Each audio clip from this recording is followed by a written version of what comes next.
NEET 2026 परीक्षा धांधली में ईओयू ने मुख्य सरगना समेत 3 लोगों को गिरफ्तार कर लिया है। इनमें पावापुरी मेडिकल कॉलेज के छात्र डॉक्टर रविशंकर और डॉक्टर उज्जवल को आर्यभट्ट ज्ञान विश्वविद्यालय के बाहर से पकड़ा गया है। रविशंकर का भाई अश्विनी भी गिरफ्तार हुआ है। ये गिरोह अगली नीट परीक्षा में भी धांधली की योजना बना रहा था। नमस्कार, आप देख रहे हैं न्यूज हाट। मैं हूं आपके साथ रितेश शर्मा। नीट परीक्षा धांधली मामले में आर्थिक अपराध इकाई यानी ईओयू को बड़ी सफलता मिली है। पुलिस ने मुख्य सरगना सहित 3 आरोपियों को गिरफ्तार कर लिया है। गिरफ्तार किए गए आरोपियों में डॉक्टर रविशंकर और डॉक्टर उज्जवल शामिल है, जो पावापुरी मेडिकल कॉलेज के छात्र हैं। इन दोनों की गिरफ्तारी आर्यभट्ट ज्ञान विश्वविद्यालय के बाहर से हुई है, जहां वे पूरक परीक्षा देने पहुंचे थे। इसके अलावा ईओयू ने रविशंकर के भाई अश्विनी को भी सलाखों के पीछे भेज दिया है। जांच में खुलासा हुआ है कि इस गिरोह ने आगामी नीट परीक्षा में भी फर्जीवाड़ा करने की पूरी तैयारी कर रखी थी। आर्थिक अपराध इकाई को नीट यूजी 2026 धांधली और अनियमितता मामले में बड़ी सफलता मिली है। जांच एजेंसी ने लखीसराय के 3 केंद्रों पर हुई धांधली के मुख्य सरगना डॉक्टर रविशंकर उर्फ सम्राट, उसके सहोदर भाई अश्विनी कुमार और 3 मई को रद्द हुई नीट से जुड़े मामले के अभियुक्त डॉक्टर उज्जवल राज को गिरफ्तार किया। इनमें डॉक्टर रविशंकर और डॉक्टर उज्जवल राज नालंदा के पावापुरी मेडिकल कॉलेज में एमबीबीएस अंतिम वर्ष के छात्र हैं। उनकी गिरफ्तारी पटना के जक्कनपुर स्थित आर्यभट्ट ज्ञान विश्वविद्यालय परीक्षा केंद्र के बाहर से हुई है। दोनों एमबीबीएस अनुत्तीर्ण छात्रों के लिए संचालित तीसरे वर्ष की पूरक परीक्षा में शामिल होने इस केंद्र पर पहुंचे थे। ईओयू ने बताया है कि पटना जिले के शाहजहांपुर स्थित मकसूदपुर निवासी डॉक्टर रविशंकर उर्फ सम्राट नीट यूजी 2026 में धांधली को लेकर 21 जून को लखीसराय के कवैया और क्यूल थानों में दर्ज 3 कांडों का मुख्य अभियुक्त है। इसकी पत्नी मधुप्रिया भी नीट पुनर्परीक्षा की अभ्यर्थी थी। रविशंकर पर अपनी पत्नी के स्थान पर फर्जी परीक्षार्थी बैठाकर परीक्षा पास कराने का भी आरोप है। वर्तमान में गर्भवती होने की वजह से उसकी गिरफ्तारी पर कोर्ट से रोक है।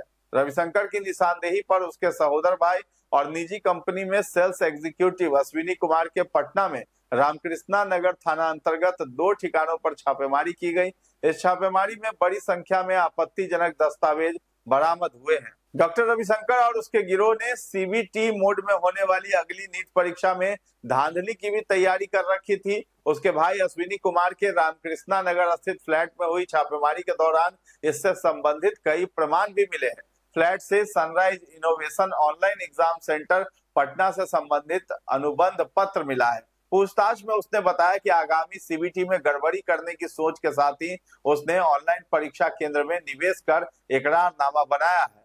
बताते चले कि नीट यूजी 2026 परीक्षा धांधली में गिरफ्तार डॉक्टर रविशंकर और डॉक्टर उज्जवल राज प्रतियोगिता परीक्षाओं में स्कॉलर बिठाने के लिए अभ्यर्थियों से 12 से 30 लाख रुपए तक वसूल करते थे। उनके द्वारा फॉर्म भरने के समय ही मूल अभ्यर्थी और स्कॉलर की सेटिंग कर दी जाती थी। इसके बाद यूआईडीएआई के कुछ प्राधिकृत आधार एजेंटों और कॉमन सर्विस सेंटर के संचालकों के सहयोग से मूल अभ्यर्थी के बायोमेट्रिक के स्थान पर फर्जी अभ्यर्थी का बायोमेट्रिक अपडेट करवाया जाता था। इनकी फोटो मिक्सिंग करवाई जाती थी ताकि बायोमेट्रिक सत्यापन की प्रक्रिया को बाईपास किया जा सके।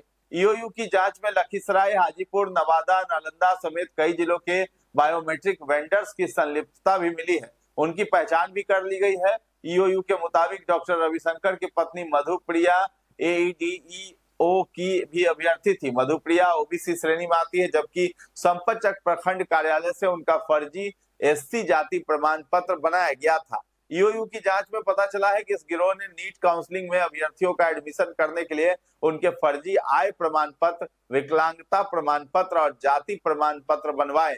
ईओयू की टीम ने अश्विनी के फ्लैट से भारी मात्रा में फर्जी रूप से तैयार आय प्रमाण पत्र, विकलांगता प्रमाण पत्र और जाति प्रमाण पत्रों को जब्त किया है। ऐसे कई संलिप्त व्यक्तियों की पहचान की गई है। जिन जिन व्यक्तियों का एडमिट कार्ड, विकलांगता प्रमाण पत्र, जाति और आय प्रमाण पत्र, ब्लैंक चेक जब्त हुआ है, उन सभी को नोटिस भेजकर बुलाया भी जा रहा है। इस गिरोह के द्वारा एमबीबीएस परीक्षाओं में सेटिंग के प्रमाण प्राप्त हुए। गिरोह के कई अन्य सदस्य की पहचान की गई है, जिसमें बिहार के मेडिकल, नर्सिंग, डेंटल कॉलेजों के छात्र, विभिन्न जिला के biometric man power supplier, vendor और फर्जी आधार एवं अन्य प्रमाणक बनाने में शामिल व्यक्ति प्रमुख है। इसका सत्यापन कराया जा रहा है। बता दें कि ईओयू के मुताबिक डॉक्टर रविशंकर ने साल 2012 में 12वीं की परीक्षा पास की थी, लेकिन 2022 में नीट में सफल होकर पावापुरी मेडिकल कॉलेज में नामांकित हुआ। वो राजस्थान के धौलपुर अंतर्गत निहालगंज थाने में रेलवे की ग्रुप डी परीक्षा में धांधली से संबंधित दर्ज कांड का भी अभियुक्त है और फिलहाल जमानत पर है। एमबीबीएस की अनुपूरक परीक्षा में शामिल होने के आधार पर उसने सक्षम न्यायालयों से गिरफ्तारी पर रोक का आदेश पारित करा रखा था। 29 जुलाई को बिहार पुलिस अवर सेवा आयोग की हवलदार की परीक्षा में बायोमेट्रिक वेंडर के सहयोग से धांधली कराने में सहयोग दिया। उसने इस दौरान नीट पुनर्परीक्षा में सफल कई अभ्यर्थियों को मेडिकल कॉलेजों में काउंसलिंग में फर्जी प्रमाण पत्रों से मदद की और इसके एवज में मोटी रकम वसूल की। ईओयू के मुताबिक अश्विनी कुमार के पटना स्थित दोनों फ्लैट में हुई छापेमारी में आर्यभट्ट ज्ञान विश्वविद्यालय के द्वारा आयोजित एमबीबीएस परीक्षा के कई खाली बुकलेट, एईडीओ परीक्षा, नीट परीक्षा, बिहार पुलिस अवर सेवा आयोग, केंद्रीय चयन पर्षद यानी सिपाही भर्ती आयोग की परीक्षा से संबंधित कई परीक्षार्थियों के एडमिट कार्ड भी मिले हैं। साथ ही कई अभ्यर्थियों के स्कूल का अंक पत्र, मूल प्रमाण पत्र एवं टीसी भी मिला है। जांच के दौरान एसबीआई सहित कई बैंकों के 25 हस्ताक्षरित और ब्लैंक चेक भी मिले हैं, जिन पर बड़ी राशियां अंकित हैं। 2 लाख रुपए नकद भी बरामद हुआ है। लखीसराय में गिरोह के द्वारा नीट पुनर्परीक्षा में स्कॉलरों के आवागमन के लिए अश्विनी कुमार के नाम से निबंधित टाटा हैरियर गाड़ी को भी जब्त किया गया है। मोतिहारी के केसरिया थाना अंतर्गत दिलावरपुर निवासी डॉक्टर उज्जवल पर नीट यूजी 2024 के दौरान जवाहर नवोदय विद्यालय में 7 फर्जी स्कॉलर बैठाने का आरोप है। कटिहार के कोढ़ा थाना कांड में दर्ज है। 3 मई 2026 को हुई नीट में धांधली में उसकी गिरफ्तारी हुई है। देश भर में अनियमितता के चलते यह परीक्षा बाद में रद्द कर दी गई थी। पूर्णिया के मधुबनी थाने में परीक्षा धांधली से संबंधित दर्ज एक मामले में स्कॉलर बिठाने के संदेह में सीबीआई द्वारा भी उससे पूछताछ की जा चुकी है। तो ये बड़े लेवल पर धांधली हो रही थी, जिस पर जो है ईओयू ने बड़ी कार्रवाई कर डाली है। तो फिलहाल इस खबर में इतना ही है। न्यूज हाट के साथ बने रहें और अभी तक हमारे चैनल को आपने सब्सक्राइब नहीं किया है तो जरूर कर लें। धन्यवाद।